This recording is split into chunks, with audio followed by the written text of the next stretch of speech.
주님의 성령,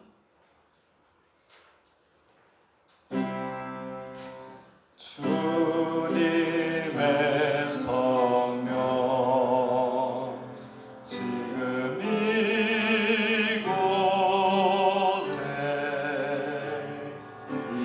임하소서.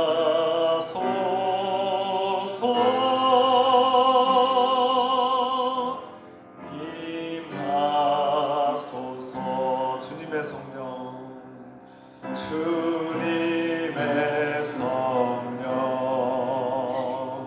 지금 이곳에 임하소서.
우리 주 예수 그리스도의 은혜와 하나님의 사랑과 성령의 교통하심이 여러분과 함께 하시길 축복합니다. 주님께서 우리와 함께 하심을 믿고 다 함께 하나님께 예배드리십시다. 다 같이 죄 고백하겠습니다. 나는 내 죄를 주님께 아뢰며 내 잘못을 덮어두지 않고 털어놓습니다. 내가 주님께 거역한 나의 죄를 고백합니다. 죄 용서를 선포합니다. 그러므로 이제 그리스도 예수 안에 있는 자에게는 결코 정죄함이 없나니 이는 그리스도 예수 안에 있는 생명의 성령의 법이 죄와 사망의 법에서 너를 해방하였습니다. 이 말씀을 믿고 의지하며 우리의 죄가 용서받았음을 선포합니다. 아멘. 우리의 죄를 용서하시는 주님의 은혜를 묵상하며 우리 침묵으로 기도하겠습니다.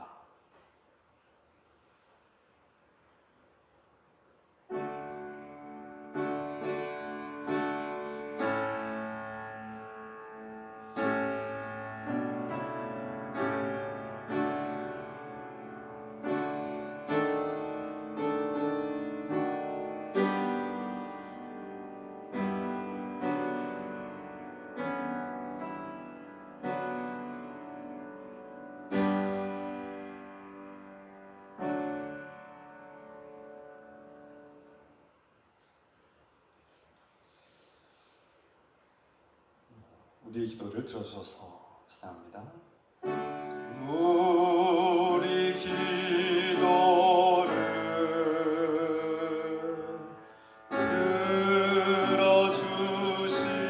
들어주시고 주님의 평화를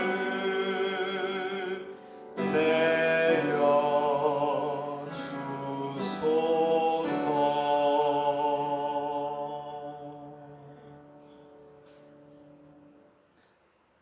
주님께서 가르쳐 주신 기도 함께합니다. 하늘에 계신 우리 아버지여, 이름이 거룩히 여김을 받으시오며 나라가 임하시오며 뜻이 하늘에서 이루어진 것 같이 땅에서도 이루어지이다. 오늘 우리에게 일용할 양식을 주시옵고 우리가 우리에게 죄 지은 자를 사하여 준 것 같이 우리 죄를 사하여 주시옵고 우리를 시험에 들게 하지 마시옵고 다만 악에서 구하시옵소서. 나라와 권세와 영광이 아버지께 영원히 있사옵나이다. 아멘. 우리 기도를 들으소서. 우리 기도를 들어주시고 주님의 평화를 내려주소서.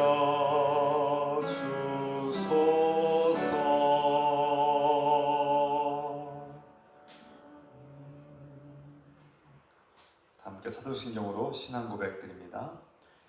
전능하사 천지를 만드신 하나님 아버지를 내가 믿사오며 그 아들 우리 주 예수 그리스도를 믿사오니 이는 성령으로 잉태하사 동정녀 마리아에게 나시고 본디오 빌라도에게 고난을 받으사 십자가에 못 박혀 죽으시고 장사한 지 사흘 만에 죽은 자 가운데서 다시 살아나시며 하늘에 오르사 전능하신 하나님 우편에 앉아 계시다가 저로서 산자와 죽은 자를 심판하러 오시리라. 성령을 믿사오며 거룩한 공예와 성도가 서로 교통하는 것과 죄를 사하여 주시는 것과 몸이 다시 사는 것과 영원히 사는 것을 믿사옵나이다. 아멘. 우리 기도를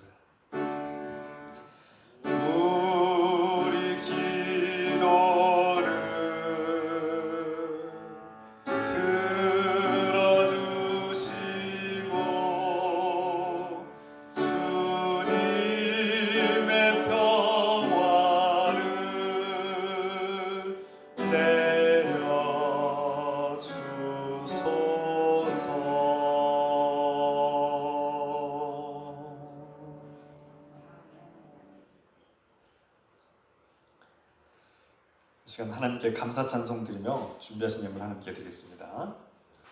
감사 찬송 524장입니다.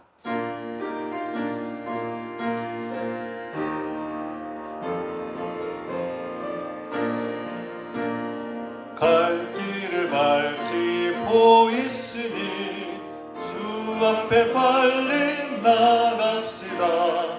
우리를 찾는 구주 예수 곧 오라 하시네.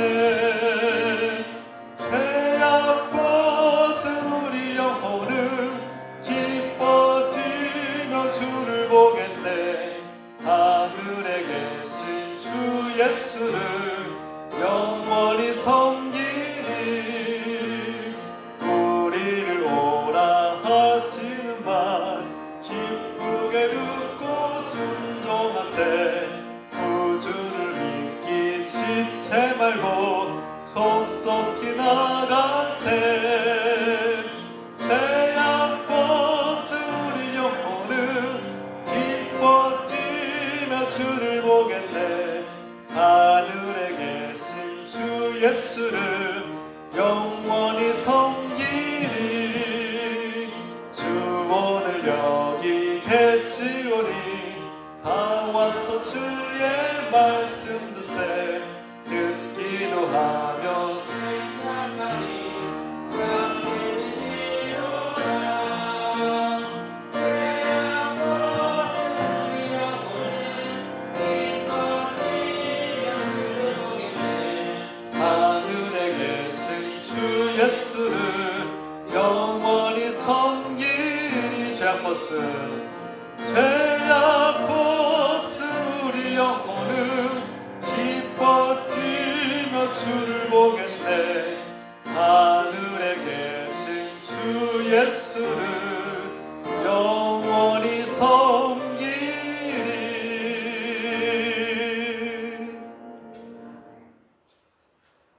김전순 권사님께서 기도 인도하시겠습니다.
아멘.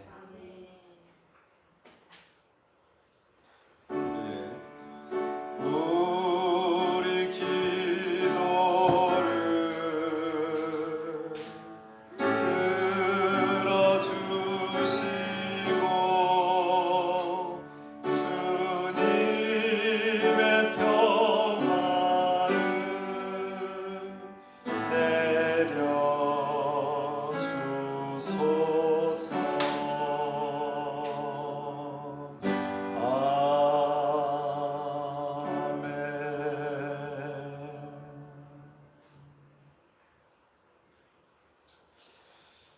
우리 반갑게 인사합시다. 주의 이름으로 환영합니다. 축복합니다. 사랑합니다. 주님의 이름으로 축복하고 사랑합니다. 반갑습니다. 몇 가지 소식을 전합니다. 우리 공동체 소식 나눕니다. 예배 가운데 예배가 좀 변화되었는데 더 큰 은혜가 주님께 주신 큰 은혜가 있기를 소망합니다. 내가 당장은 좀 불편하고 어려울 수 있습니다만 우리가 앞으로 우리 교회가 더 큰 도약과 발전과 변화를 위해서 이렇게 예배를 준비하고 이렇게 변화시켰으니까 기도해 주시길 부탁드립니다.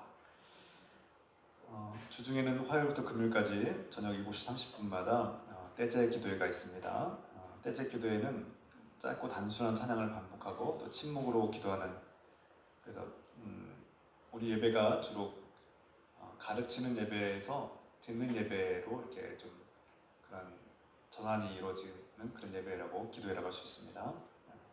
자세한 내용은 교회 카톡방 또 밴드의 설명을 참고하시기 바랍니다. 목회 운영위원회를 다음 주일에 그렇게 하겠습니다. 다음 주일에 목회 운영위원회 그렇게 갖겠습니다. 신도의 원래회가 오늘 주 예배 마친 후에 매월 둘째 주일마다 있는 신도회가 있겠습니다. 신도회 참고하시기 바랍니다. 7월 성경 퀴즈 대회는 마지막 주일 25일 주 예배 마친 후에 고린도전서 11장부터 13장까지 고린도전서를 잘 읽으시고 주의 말씀 가까이 하시고 은혜가 충만하게 소망합니다. 교학교 여름성경학교를 우리가 엽니다. 7월 31일 토요일에 우리 선생님들도 함께 하시는 토요일에 이렇게 우리 어린이들과 함께 여름성경학교를 그렇게 준비하겠습니다. 장소는 추후에 공지하겠습니다. 예배 방역 단계가 지금 2단계로 수정되었고 변경되었습니다. 우리 교회는 25명까지는 대면 예배로 문제없이 드릴 수 있습니다. 참고하시기 바랍니다.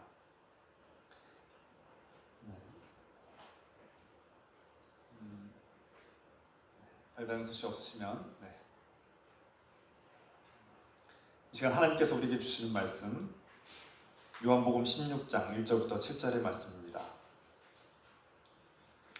하나님께서 우리에게 주시는 말씀 요한복음 16장 1절부터 7절까지의 말씀을 제가 앉아 여러분이 앉으시 교독합니다. 하나님의 말씀입니다. 우리 다 같이 일어서서 하나님께 하나님 말씀을 봉독하겠습니다. 같이 일어섭니다. 내가 이것을 너에게 이름은 너희로 실족하지 않게 하려 함이니 사람들이 너희를 죽일 뿐 아니라 내가 이르면 무릇 너희를 죽이는 자가 생각하기를 이것이 하나님을 섬기는 일이라 하리라. 그들이 이런 일을 할 것은 아버지와 나를 알지 못함이라. 오직 너희에게 이 말을 한 것은 너희로 그때를 당하며 내가 너희에게 말한 이것을 너희에게 처음부터 이 말을 하지 아니한 것은 내가 너희와 함께 있었습니다.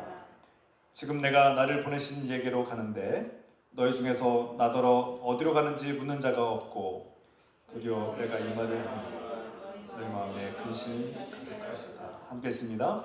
그러나 내가 너희에게 실상을 말하노니 내가 떠나가는 것이 너희에게 유익이라.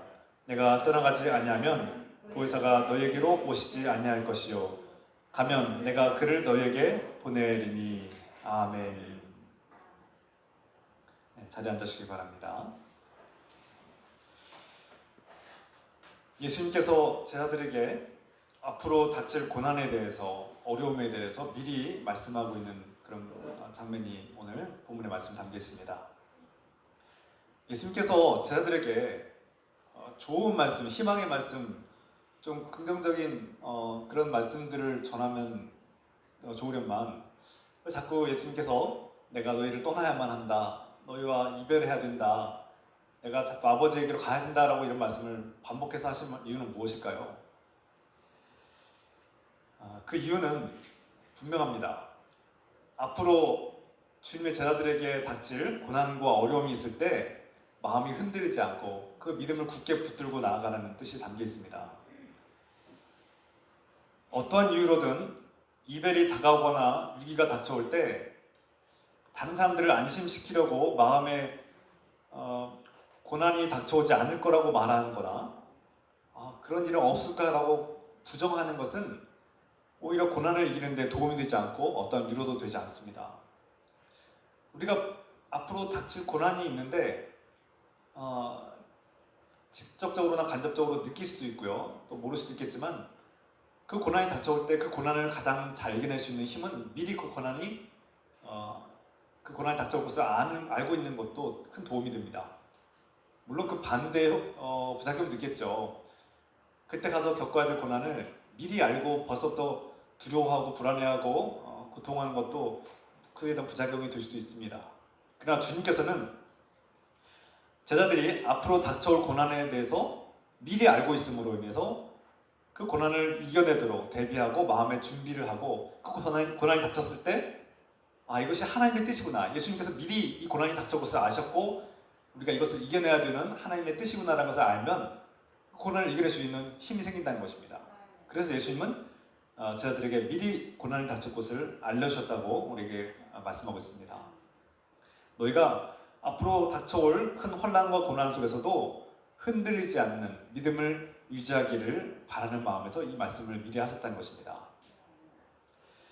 오늘 본문의 말씀 요한복음 16장에서 예수님께서는 제자들에게 자신의 이미 죽음을 암시하고 있죠. 자신이 어떻게 죽을 것인지 또 제자들을 떠나게 될 것인지에 대해서 분명히 주님께서 이 말씀을 하신 이제 얼마 후에 자신이 제자들을 떠나게 될 것을 미리 말씀하셨죠. 때가 되면 제자들은 유대 동족들로부터 미움을 당하고 박해를 당하고 큰 어려움을 당할 것이라는 것을 알려주고 있습니다. 너희가 유대인들로부터 출교를 당할 것이다 이렇게 말씀하셨는데, 이 출교란 무엇입니까?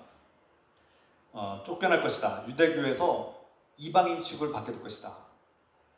민족으로서 여겨지지 않고 너희가 차별을 당하고 핍박을 당하고 배제당할 것이다. 그로 인해서 사회적으로 비난당하고 소외를 당하고 또 경제적으로 거래가 끊기고 어떤 사람들과의 왕래가 끊기고 많은 어려움들을 겪게 될 것이라는 것을 미리 말씀하고 있습니다. 그러므로 당시대에 예수님을 믿는다는 것, 예수님을 믿고 따른다는 것은 사회적으로 이런 고립과 소외와 또 가까운 사람들로부터 외면당하는 일과 또 경제적인 어려움에 처할 것을 알고도 예수님을 따른다는 것을 의미합니다. 얼마나 큰 대가를 치르는지 우리가 알 수 있죠. 예수님을 믿고 따르는 일은 때로는 목숨을 내어놔야 될 만큼 무섭고 두려운 일이기도 했던 것입니다. 오늘날처럼 우리가 예수님을 믿는 것이 편하고 교회에 출석하는 것이 편한 시대에 살고 있지만 예수님 당시대에 예수님을 그리스도로 믿고 고백하고 그분을 따르는 것은 사회적으로나 자신의 삶을 모두 다 송두리째 내어놔야 되는 그런 큰 대가를 치러야 되는 것이죠. 그래서 예수를 믿는다고 고백하는 것은 두려운 일입니다. 그리스도인들에게 다양한 고난이 닥쳐올 때 사람들은 의심이 생기기 마련이죠. 믿음이 흔들리기 마련입니다. 평탄할 때 예수님을 믿는 것은 쉽습니다.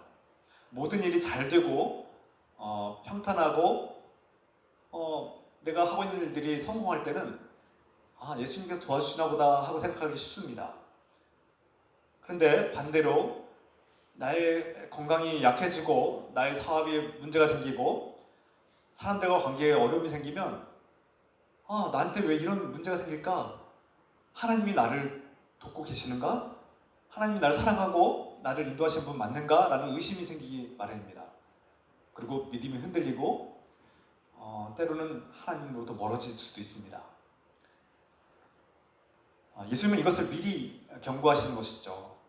제 아들이 예수님이 떠난 후에 그들의 마음이 연약해지고 흔들릴까봐 미리 그들의 마음을 붙들고자 이런 환란이 닥쳐올 텐데 너희가 흔들리지 않는 믿음으로 이겨내야 된다고 그렇게 말씀하고 있는 것입니다.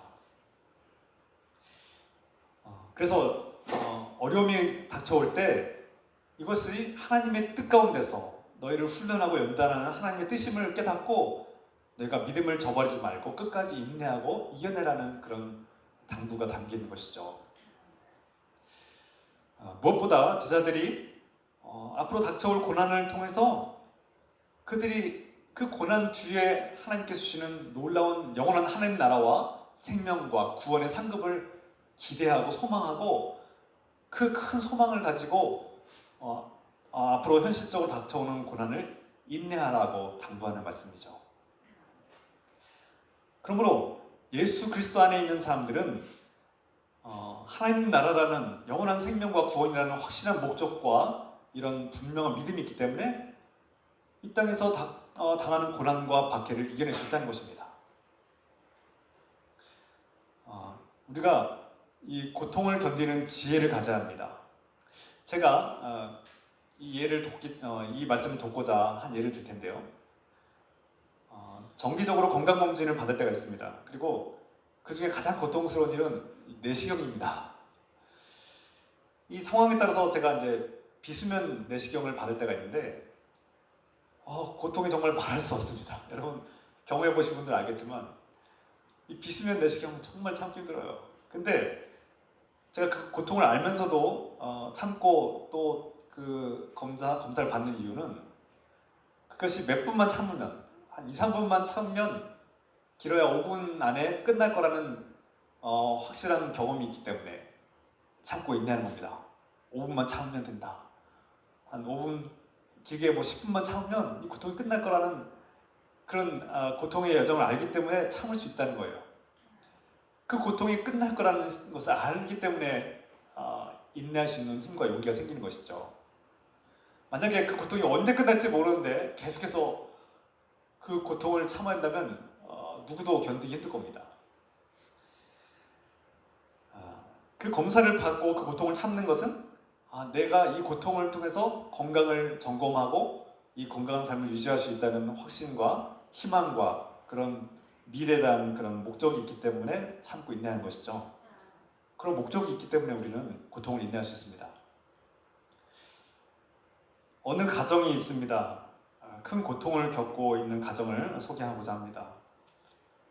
그 가정 안에는 부부가 있고 아들 셋이 있었습니다. 그런데 남편이 무슨 병으로 그 고통받다가 죽었습니다.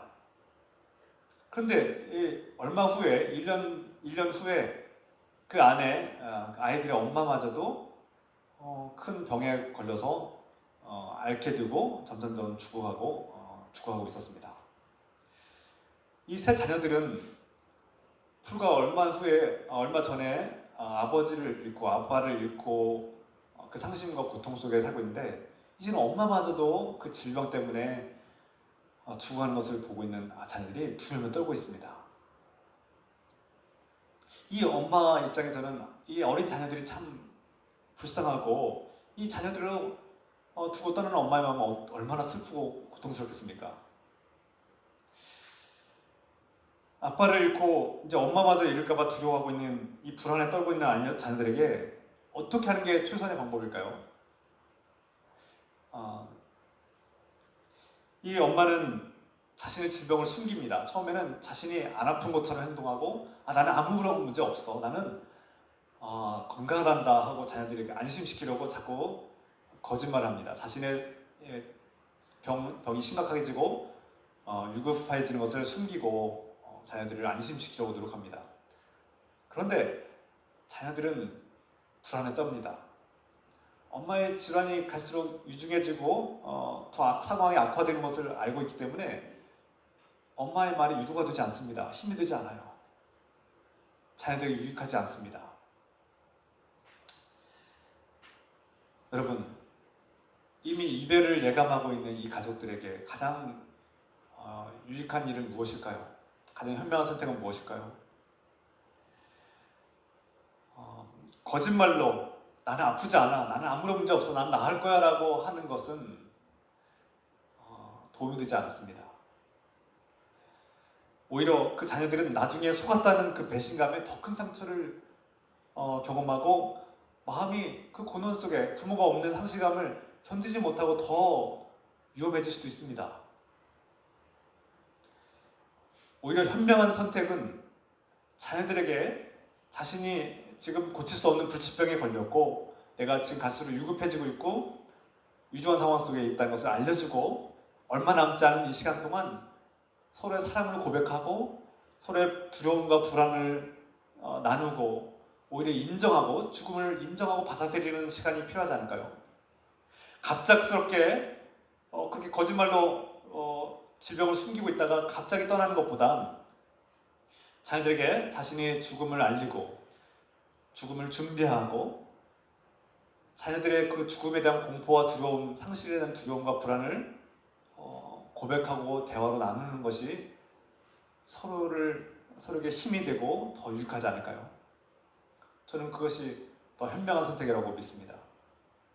물론 어린 자녀들이 이것을 받아들이는 일은 쉽지 않을 겁니다. 커다란 진통이 있을 것입니다.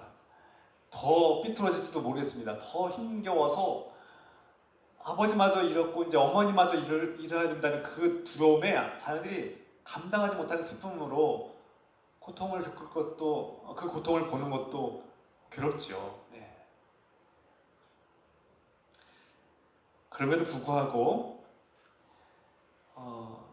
물론 엄마가 건강할 때는 미리 자신의 죽음을 자신에 대한 이별을 미리 얘기할 필요는 없겠죠. 그런 이야기는 아이들을 더 불안하게 만들 뿐이겠죠.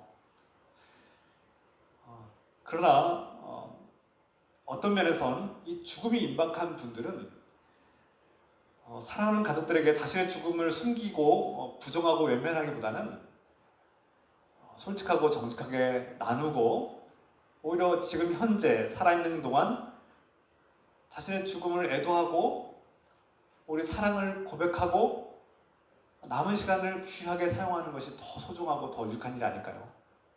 저는 그렇게 생각합니다. 죽음을 인정할 수 있는 시간과 이별을 하기 전에 서로에게 사랑을 고백할 수 있는 기회를 주는 것. 그냥 평소의 모습처럼 하루를 지나가고 넘어가는 것이 아니라 그 고통을 외면하는 것이 아니라 오히려 직면하는 것이 그 자녀들과 그 부모에게도 더 유익하지 않을까 생각하게 됩니다. 예수님께서 그렇게 하셨기 때문에 갑자기 십자가에 끌려가서 돌아가셨다면 그리고 그 갑작스러운 이별에 제자들이 너무나 당황하고 그 고통과 그 이별과 예수님의 그 십자가의 죽음을 이해하지 못하고 그들이 그 예수님과의 헤어짐을 감당하지 못하고 고난이 닥쳐올 때 제자들은 무너질까 염려가 되기 때문에 예수님은 아니야, 내가 너희들과 이별하는 것은 하나님의 뜻이고 그것은 내가 가야 될 사명의 길이고 그 이별의 순간 그거로 인해서 고통받고 너희가 출교를 당하고 배척당하고 핍박을 당할 때 그것을 두려워하지 않는 믿음을 가지고 그것이 하나님의 뜻이고 그 하나님의 뜻 가운데 그 고통 뒤에 오는 하나님의 놀라운 영광과 영원한 생명과 구원을 너희가 믿고 이겨내야 된다는 주의 말씀을 우리가 듣고 있는 것입니다. 우리가 지금 코로나19로 인해서 경제적인 어려움을 당하기도 하고 또 건강의 위협을 당하기도 하고 또 사랑하는 사람들을 자주 만나지 못하는 어려움을 겪고 있습니다. 또 교회는 온전히 다 함께 모여서 예배되지 못하는 어려움을 겪고 있어요. 부득불 온라인 예배를 드려야 되는 분들도 있습니다. 안타까운 일이죠. 그러나 이 고통 속에 우리가 그냥 이 고통만 괴로움과 불편함만 겪고 있는 것이고 이 속에 하나님의 뜻이 없다면 얼마나 끔찍한 비극이겠습니까? 그러나 주님께서는 이 고통 속에도 하나님의 뜻과 계획이 있다는 것입니다. 주님께서 말씀하시는 이 내용은 이 고난 뒤에 하나님의 영광이 임하고 너희가 이 고난을 지났을 때 하나님의 놀라운 뜻을 발견하고 이 고난 속에서도 너희가 믿음을 흔들리지 않고 굳건한 믿음에 서서 이 고난을 이겨내면 하나님께서 주신 놀라운 구원의 상급과 하나님 나라의 은혜가 기다리고 있다는 것을 우리에게 말씀하고 있는 것이죠. 오늘 말씀에서 유대인들을 이해할 필요가 있는데요. 유대인들은 유대주의, 율법주의를 보수하는 것이 하나님의 뜻이라고 믿었습니다. 자신들의 오랜 전통과 율법의 전통을 지키는 것이야말로 하나님을 위한 일이라고 생각했습니다. 그래서 유대인들이 생각할 때 이 유대주의와 율법주의를 위협하는 세력이 누구인가? 바로 그리스도인들이다. 예수를 믿는 사람들이다. 이 예수 믿는 사람들을 제거하는 일이 우리 유대주의를 지키고 율법주의를 지키고 하나님을 위한 일이다 라고 생각했습니다. 이러한 생각은 그리스도인들을 잡아 죽이는 일에 아무런 거리낌이 없이 자신의 형제 자매들을 죽이고 핍박하는 일을 당연하게 만들었습니다. 그들은 예수님이 자신들의 유대 전통과 율법주의를 위협한다고 여겼기 때문에 예수님, 죄가 없는 예수님을 십자가에 못 박아 죽이는 일에 당연하게 여겼던 것입니다. 죄가 없는, 도무지 죄를 찾을 수 없는 예수님을 그들은 하나님을 위한 일이라고 생각하고 십자가에 못 박아 죽였다는 겁니다. 여러분, 참 모순 아닙니까? 하나님을 믿는다는 백성이, 하나님의 은혜를 받았고 하나님의 말씀을 아는 이스라엘 백성들이 하나님께서 보내주신 외아들 구원자 예수 그리스도를 자신들의 손으로 그를 죽이는 일은 하나님을 위한 일이라고 생각하고 죽였다는 것입니다. 이게 참 무서운 비극입니다. 이뿐 아니라 예수님을 십자가에 처형시킨 그 백성들은, 유대인들은 예수님을 따르고 추종하는 예수님의 제자들마저도 핍박하고 그들을 죽이는 일에 앞장섰던 것입니다. 그것이 하나님을 위한 일이라고 그들은 생각했기 때문이죠. 결과적으로 유대인들은 잘못된 생각과 신념으로 하나님의 아들 예수 그리스도를 비롯해서 하나님께서 사랑하는 그 복된 자녀들을 몰아내고 핍박하고 죽이는 결과를 가져왔습니다.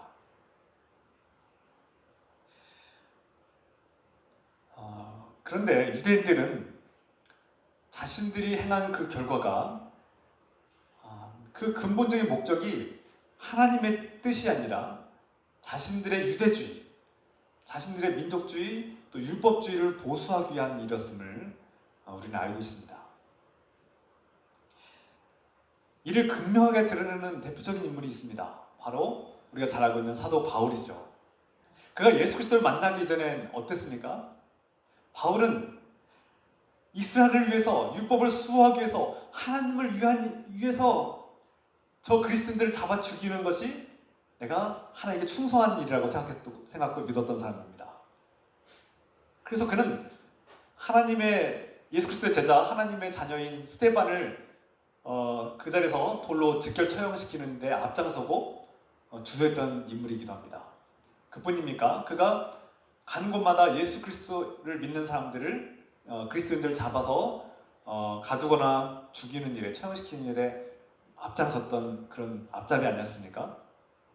그가 그렇게 했던 이유는 무엇입니까? 그것이 하나님을 위한 일이야. 내가 지금 유대인들을 잡아 죽이는 일은 하나님을 위해서 하는 일이야 라고 믿었기 때문이죠. 얼마나 무서운 일입니까? 그런데 이것이 유대인들 바울에게만 있었던 일입니까? 역사를 돌아보면 기독교도 하나님을 위해서 한다고 행했던 일들 중에 이런 비극적인 끔찍한 불행들이 종종 있었습니다. 우리가 긴 역사를 다 나눌 수 없지만 몇 가지만 핵심적으로 나눠보면 대표적인 예로 십자군 전쟁이었습니다.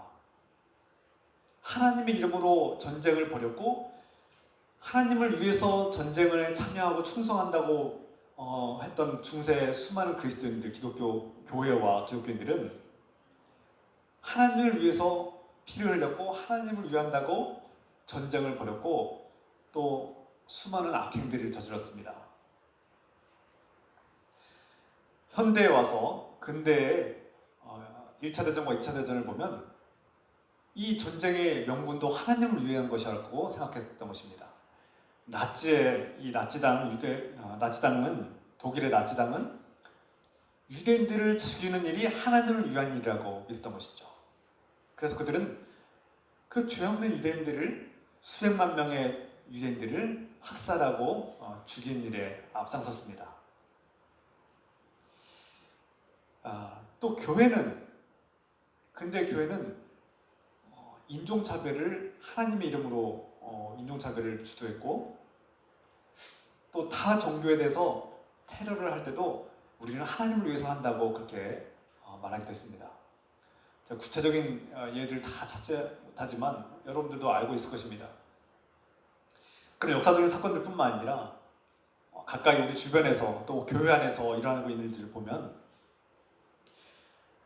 교회 안에서 하나님을 믿는다고 하면서 우리는 서로 다투기도 하고 또 때로는 상처를 주고 또 교인들 사이에서 원수가 되기도 하고 교회 안에서 끔찍한 성적인 범죄들 또 타락, 탐욕, 사기, 속임수가 일어나기도 하고 유선과 또 갈취와 폭력들이 교회 안에서도 나타납니다. 물론 인간의 죄성도 있겠지만 이런 죄들이 어디 가나 있고 인간의 연약함과 죄성 때문에 나타나기도 하지만 더 큰 문제는, 심각한 문제는 자신들이 하는 악한 일들과 끔찍한 일들을 행하면서 하나님 때문에 했다고, 내가 하나님을 위해서 한다고 말하는 것입니다. 이것이 영적으로 더 큰 문제입니다. 죄인들이 모인 곳에서 아직도 거듭나지 못하고 여전히 죄의 유혹에 빠져서 범죄가 일어납니다. 역사 속에서 항상 교회 역사 속에서는 그 안에서 성직자나 교인들이나 이런 연약함 때문에, 죄성 때문에 범죄가 끊임없이 일어났습니다. 반복되어 왔죠. 그런데 더 크고 무서운 일은 자신들이 행하는 이 죄악과 끔찍한 일을 하나님의 이름으로 했다고 말하는 것입니다. 여기에 더 큰 문제가 있습니다. 누군가가 상처를 주는 일, 누군가를 아프게 하는 일, 고통을 주는 일, 누군가를 차별하고 또 타락하는 일들 종종 있을 수 있습니다. 인간이 사는 곳에는 인간의 악한 죄성 때문에 일어나죠. 그런데 더 끔찍한 일은 그들이 하나님의 자녀들에게 아픔을 주고 고통을 주면서 나는 하나님을 위해서 한 일이야 라고, 나는 하나님 때문에 이 일을 했다라고 말하는 것이 더 큰 문제라는 것입니다. 이것이 교회를 무너뜨리고 망가뜨리는 가장 위험한 영적 요소이기도 합니다.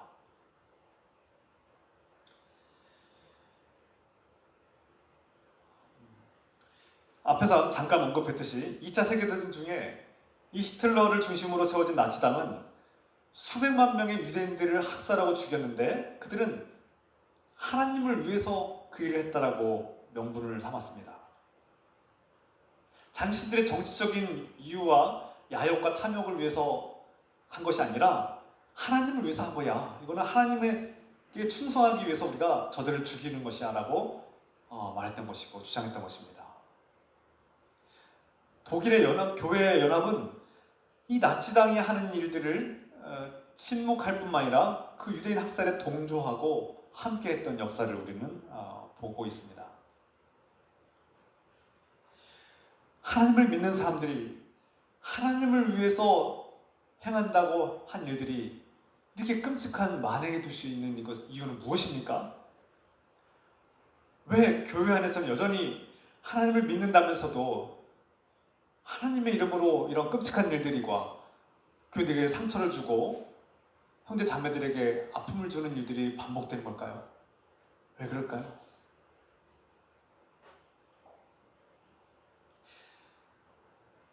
앞에서 말씀드린 것처럼 인간의 연약한 죄성 때문에 그렇다고 할 수 있습니다. 그런데 여기는 죄를 합리화하려는, 죄를 미화하고 자신의 죄악과 자신의 더럽고 추악한 본성을 자리 잡고 있기 때문이 아닐까요?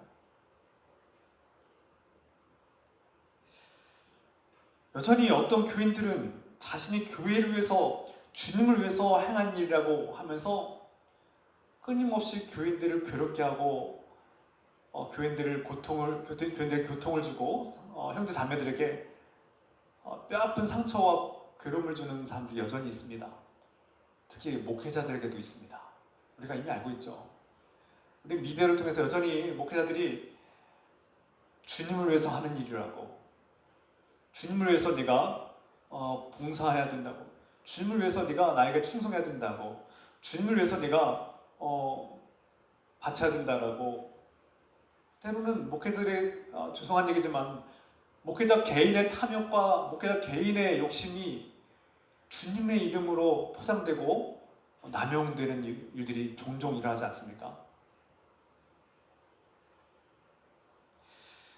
제가 최근에 젊은이들이 교회를 떠나는 이유, 청년들이 교회를 떠나는 7가지 이유에 대한 책을 제가 읽어본 적도 있고, 또 최근에는 어제 제가 청소년들이 교회를 떠나는 이유, 안녕히 계세요 하나님, 이런 다큐멘터리를 제가 보고 참 하나님께 회개했습니다. 목회자인 교회 지도자인 내가 먼저 잘못했구나, 회개하고 반성합니다. 이 시대의 청소년들이 교회에서 떠나는 이유가 무엇입니까? 왜 그렇습니까? 그 다큐멘터리를 제가 이제 나중에 공유할 텐데 한번 보시면 좋겠습니다.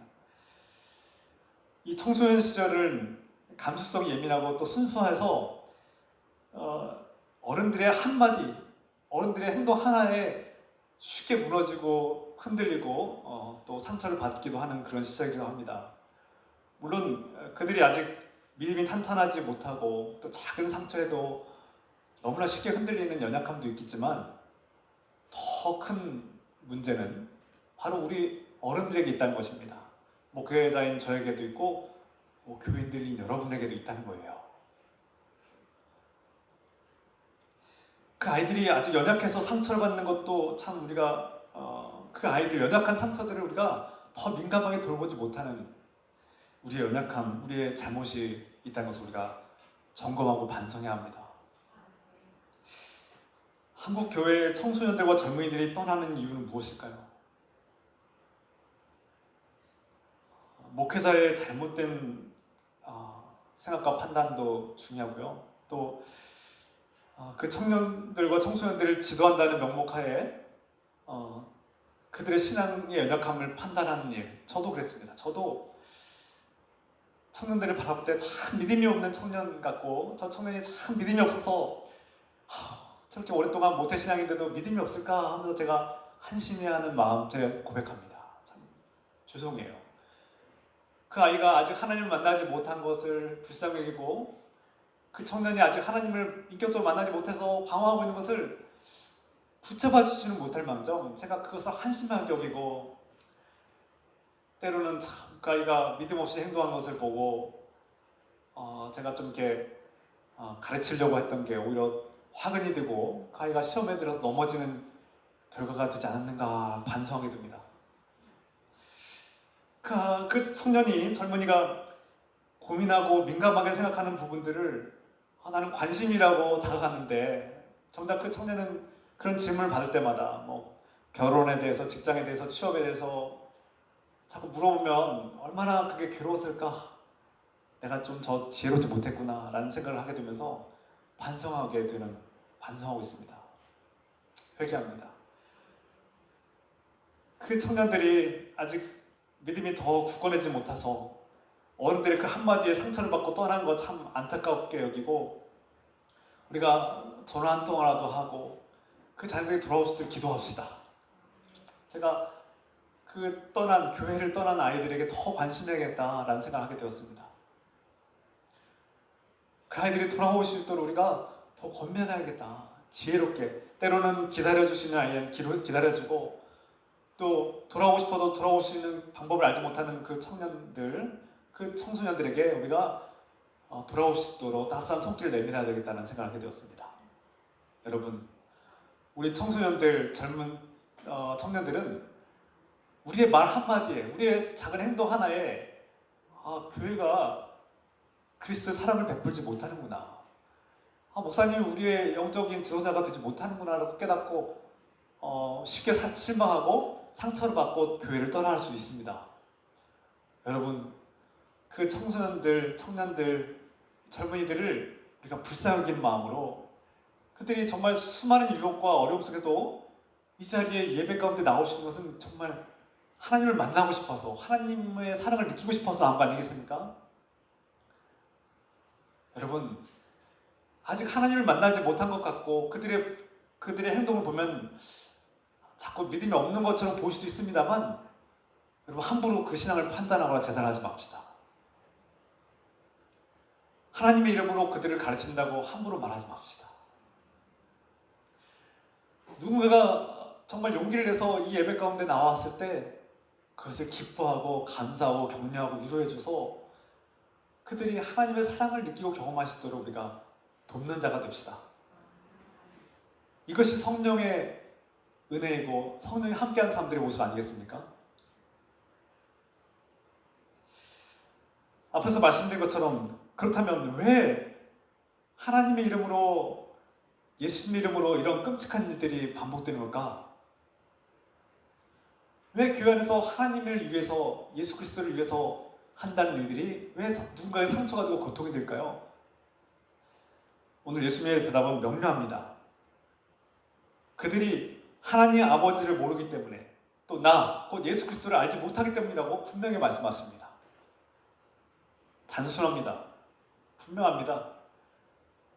하나님의 이름으로 벌어지는 그런 상처와 아픔과 전쟁과 유혹과 끔찍한 만행들은 그들이 하나님을 알지 못하기 때문입니다. 예수 그리스도를 알지 못하기 때문입니다. 하나님이 어떠한 분이신지를 안다면 그렇게 할 수 없다는 겁니다. 하나님은 이 인류를, 이 백성을 사랑하시고 용서하기 때문에 그들을 구원하기 위해서 자신의 외아들 예수 그리스도를 죽음의 권세에 내어주신 분, 십자가에 죽도록 내어주신 분이라는 사실을 모르기 때문에 그런 끔찍한 만행을 저지른 것이죠. 하나님께서 이 백성, 이 사람들을 구원하기 위해서 자신을 대적하고 자신을 미워하고 오해하고 적대하고 거부하는 이 백성들을 여전히 기다리고 있다는 사실을 모르기 때문에, 하나님이 자신들을 사랑하고 있다는 사실을 모르기 때문에 그런 만행을 저지른다는 것입니다. 주님의 이름으로 죄를 저지른 사람들은 예수님이 누구인지를 모르기 때문에 그런 악행을 저지른 것입니다. 예수님께서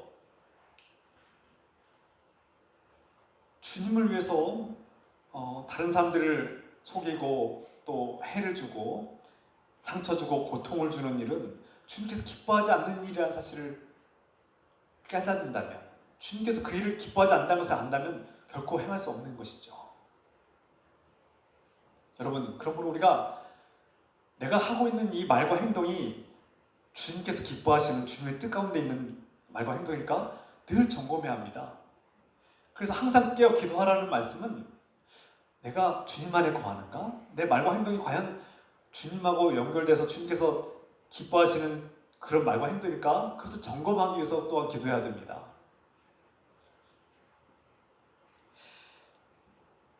예수 그리스도께서 저와 여러분들을 죄와 죽음의 권세에서 구원하고 해방시키기 위해서 자신이 대신 우리가 죽어야 될 그 자리에서 대신 피를 흘려 죽음 당하셨는데, 그 예수를 모르기 때문에 우리가 말을 함부로 하는 거 아닐까요?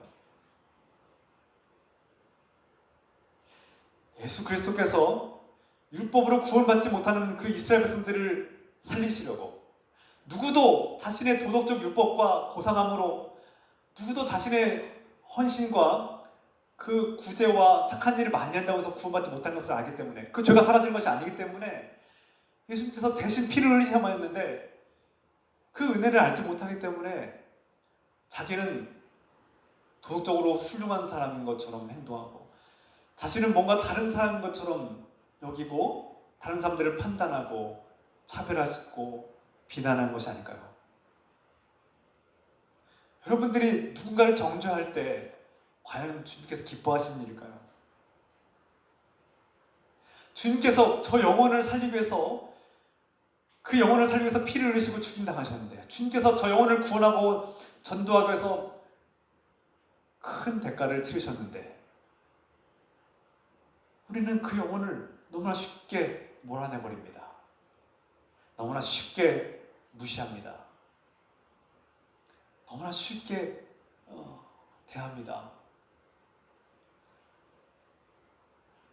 여러분, 예수님은 병들고 소외된 자들, 그 고통받는 자들을 위해서 이 땅에 오셔서 그들을 치유하시고 위로하시고 친구가 되셨는데 우리가 그분의 마음, 예수님을 안다면 어떻게 형제를 함부로 하시겠습니까? 그가 아무리 가난하고 못 배웠고 사회적으로 지위가 낮고 무시당할 만한 지위에 있을지라도 그리스도께서 사랑하시고 그리스도께서 그를 위해서 피를 흘리셨다는 사실을 안다면 감히 우리가 그에게 함부로 하시겠습니까?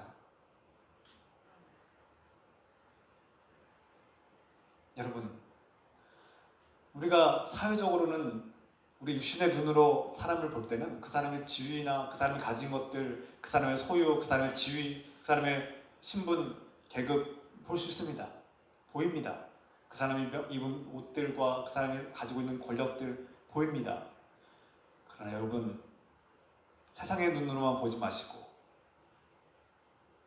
영의 눈을 뜨셔서 그 한 영혼을 구원하기 위해서 하나님께서 얼마나 큰 대가를 치셨는지를 우리가 보고 예수의 마음으로 그 영혼을 바라보고 우리가 섬기는 마음을 가지기 원합니다. 그래야만 우리가 주님을 위한답시고 하나님의 이름을 내세워서 저지르는 그 끔찍한 탐욕과 죄악과 유선과 범죄를 우리가 반복하지 않을 수 있습니다.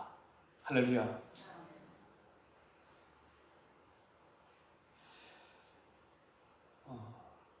우리는 자신의 부족함과 연약함을 안다고 하지만 대부분 이것을 극복하기는 어렵습니다. 저도 제 단점을 알아요.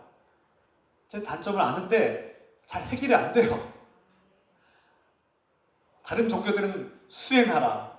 수행을 해서 네가 깊이 고행을 하고 단련을 하고 네가 수행을 해서 너 자신을 깎아내고 연단해서 더 좋은 사람이 되라고 가르칩니다. 네, 물론 필요합니다. 내 연약한 인격의 부족함을 수양해서 더 좋은 사람이 되고자 노력하는 거 필요합니다. 그런데 잘 됩니까? 여러분 안에 있는 탐욕이 금세 사라집니까? 여러분 안에 있는 교만함이 금세 없어집니까? 여러분 안에 있는 두려움이, 여러분 안에 있는 불안함이, 그 우울증이 쉽게 치료됩니까? 내가 수행하고 고행하고 이겨낼 거야 하는 의지에 필요합니다만 그것으로 해결됩니까? 내가 다른 사람들의 삶과 비교하지 않아야지 하지만 눈만 뜨면 비교가 되는데 그 본성이 사라집니까? 안 되는 거예요. 우리 안에 있는 연약한 육신의 본성은 사라지지 않는 거예요. 그래서 사도 바울이 로마서 7장과 8장에서 통곡하지 않습니까? 오호라 나는 공고한 자로다. 이 육신의 본성을 도무지 내 힘으로 이길 수 없다는 겁니다. 해결되지 않는 거예요. 이기려고 노력해봤자 안 되는 거예요. 그런데 어떻게 해결됐습니까? 사도 바울이 8장에서 선포하지 않습니까? 오직 생명의 영, 그리스도의 영, 생명의 영, 성령의 법이 이 죄악과 죽음의 권세에서 이 육신의 본성에서 나를 해방시킬 때만 가능하다는 것입니다. 할렐루야. 그래서 예수님께서 오늘 말씀하시지 않습니까? 내가 육신으로 너희와 함께하는 것도 복된 일이지만 내가 아버지께로 가야만, 내가 너희를 떠나야만 보혜사 성령님이 너에게 임하고 그것이 너에게 더 큰 복이다라는 것입니다. 성령, 그리스도의 영이 너에게 임해야만 그 돕는 분, 너희를 변호하는 분, 너희를 중재하는 분, 그 성령이 너에게 임해야만 너희가 이 연약한 육신의 본성을 이기고 하나님의 뜻을 온전히 알 수 있기 때문에 내가 너희를 떠나야만 너에게 더 큰 유익함과 복된 일이 펼쳐질 것이다 라고 말씀하고 있는 것입니다.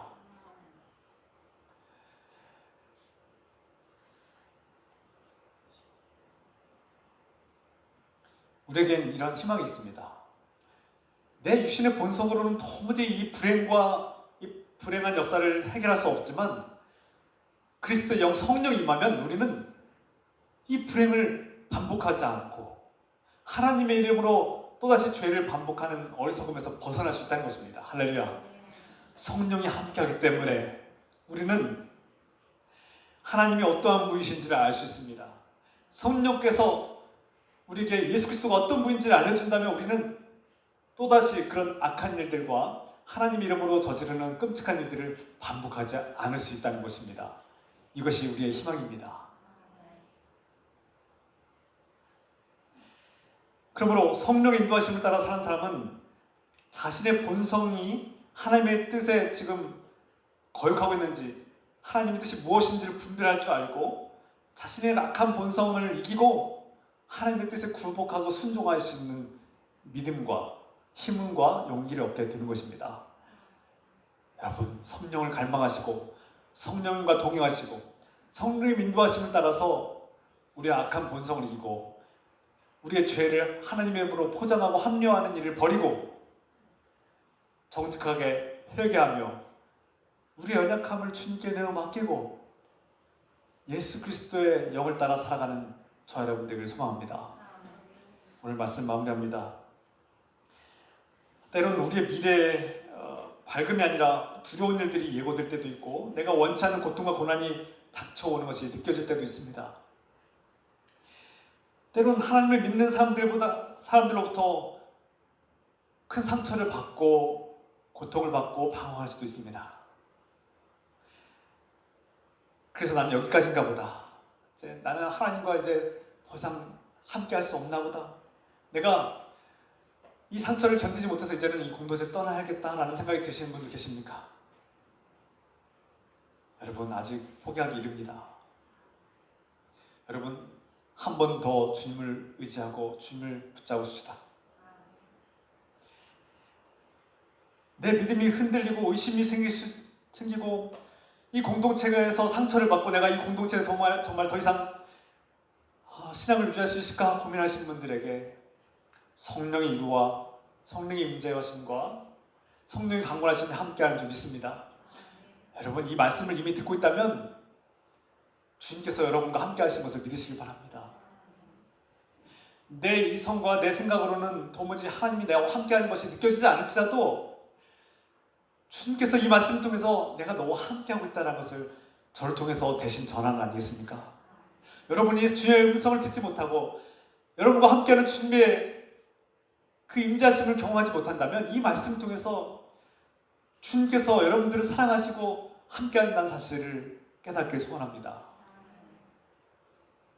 그래서 누군가가 주님의 이름으로 하나님의 이름으로 죄 없는 자들을 못 받고 죽이고 핍박하고 상처 주고 그러면서 고통을 줄 때 주님께서 말씀하셨지, 예수를 믿으면 그런 고난과 핍박이 우리에게 닥쳐온다는 것을 깨닫고 그때 예수님께서 말씀하신 것이 바로 이때를 이겨내라고 하신 말씀이구나.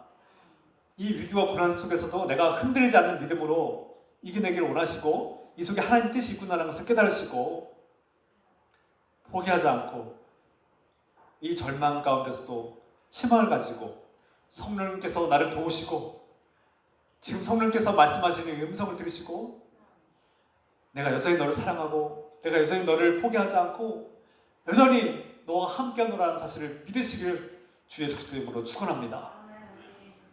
함께 기도합시다. 우리 함께 이 말씀 들고 찬양합시다. 오늘 찬양합니다. 주의 말씀 삶의 등불이요. 찬양합시다.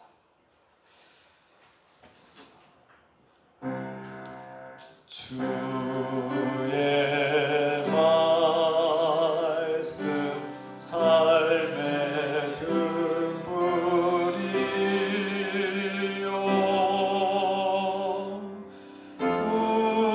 우리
되시고 등불이 되시는 생명의 말씀 붙들고 한번 기도합시다. 주여, 우리 삶에 원치 않는 고난이 닥쳐올 때 주님 그것을 두려워하지 않게 하시고, 주님께서 제자들에게 미리 말씀하신 것처럼 그 앞으로 닥칠 고난과 두려운 일을 그 속에는 하나님의 뜻을 깨닫고 이겨내고 승리하게 도와주셔서 우리가 고난을 이겨낼 수 있는 용기와 힘을 주시고, 주님께서 말씀하셨지, 주님을 믿는 자녀들에게 때가 되면 고난이 닥쳐올 거야. 그러나 그 고난 속에서도 너희가 흔들리지 않는 믿음을 가지고 굳건한 믿음에 서서 이겨내라고. 그것이 하나님의 뜻이라고. 그 고난도 하나님의 뜻임으로 이겨내라고.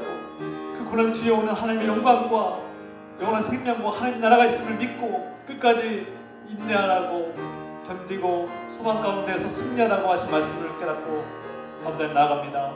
또한 주님, 하나님의 이름으로 주님의 자녀들을 핍박하고 하나님을 위해서 행하는, 하나님을 위해서 너희를 핍박한다고 말하는 자들을 우리가 용서하시도록 도와주셔서 주님, 우리가 그들을 용서할 수 있는 마음 주시옵소서.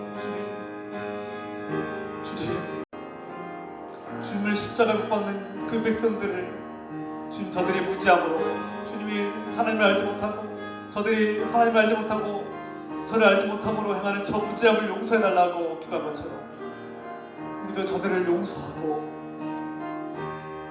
우리가 우리에게 상처를 준 사람들을 용서하고 우리에게 죄진 자들을 용서할 수 있는 믿음을 주시옵소서.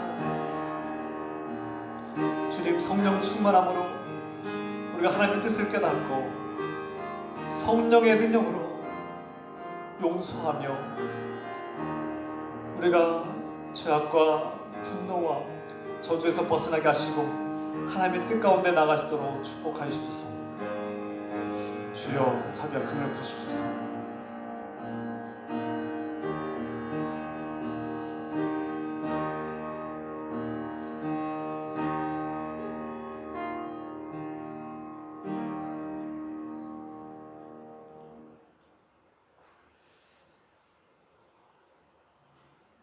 이제는 우리에게 앞으로 예수 그리스도를 믿는 자녀들에게는 고난이 닥쳐올 것이라는 것을 미리 말씀하시고, 그 고난이 닥쳐올 때 두려워하지 말고 흔들리지 말고 끝까지 믿음으로 승리하라고 하신 주님의 말씀에, 그 당부의 말씀을 듣습니다.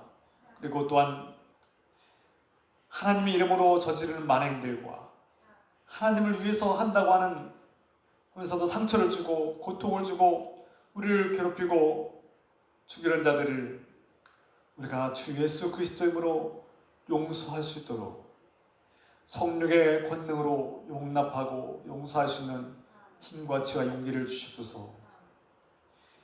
이제는 어떠한 고난도 예수 그리스도 안에서 이겨내고 하나님 나라와 영원한 생명의 약속을 붙들고 인내하고 이겨내겠다고 결단하는 주님의 자녀들에게 우리 주 예수 그리스도의 놀라우신 은혜와 하나님의 크신 사랑하심과 성령의 교통과 역사하심이 우리 득봉교회 모든 성도들과 자녀들과 가정 위에 지금부터 영원토록 함께 해주시기를 간절히 축원하옵나이다. 아멘.